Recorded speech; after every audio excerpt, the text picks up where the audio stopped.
बांधले त्यापैकी हा पहिला बुरुज ज्याचं नाव आहे खूप लढा तोफा 12 बुरुज। अत्यंत महत्त्वाचा असा बुरुज आहे, कारण हा बुरुज संपूर्ण चिलकती तटबंदीच्या बाहेर आहे।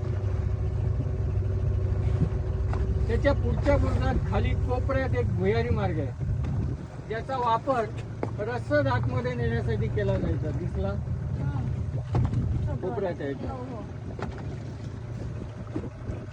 किल्ल्यात एकूण 3 भुयारी मार्ग आहेत, त्यापैकी तो एक दुसरा या बुरुजात आतून उघडतो।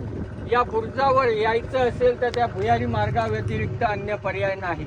हे दोनही भुयारी मार्ग ओपन आहेत, जिथे जाऊन तुम्ही भुयार म्हणजे काय हे अनुभवू शकता, बघू शकता, पण तिसरा नाही जो किल्ल्याच्या त्या भागात आहे। तटावर पडलेले जे व्हाईट पॅचेस आहेत, हे व्हाईट पॅचेस आहेत तोफगोळे आढळल्याचे।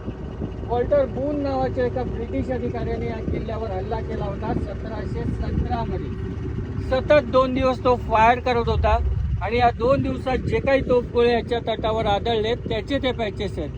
पण 2 दिवस तोफांचा भडीमार सहन करूनही याचा एकही चिरा, एकही दगड कोसळला नाही, म्हणून त्याने याचा उल्लेख हा एशियन जिब्राल्टर असा केला। Asian Gibraltar. महाराष्ट्रामध्ये एकूण 363 गड किल्ले आहेत, त्यापैकी फक्त 2च किल्ल्यांना जिब्राल्टर असं म्हटलं जातं। एक म्हणजे किल्ले रायगड, हिंदवी स्वराज्याची राजधानी, आणि दुसरा हा मराठा आरमाराची राजधानी।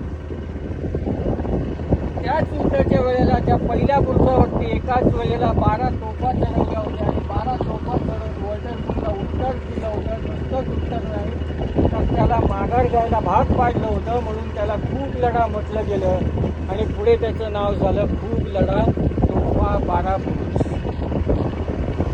खूप लढा तोफा 12 बुरुज। माझ्या पाठीमागे दिसतो तो आहे मार्बल तालुका राजापूर, जिल्हा रत्नागिरी, हा सिंधुदुर्ग जिल्हा। ही खाडी दोन्ही जिल्ह्यांना डिवाइड करतो। समोरच्या डोंगरावर आहे जैतापूरचा अणुऊर्जा प्रकल्प, ज्याच्यावर सध्या स्टे आहे।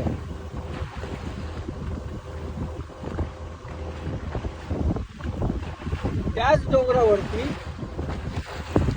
डोंगरावरती अशीच एक तटबंदी आहे, पण ती तटबंदी बांधलेली नाही। डोंगराचा कडा तासून बनवलेली तटबंदी आहे आणि ती संपूर्ण डोंगराला आहे। त्याला भसवा किल्ला किंवा डमी फोर्ट असं म्हटलं गेलं।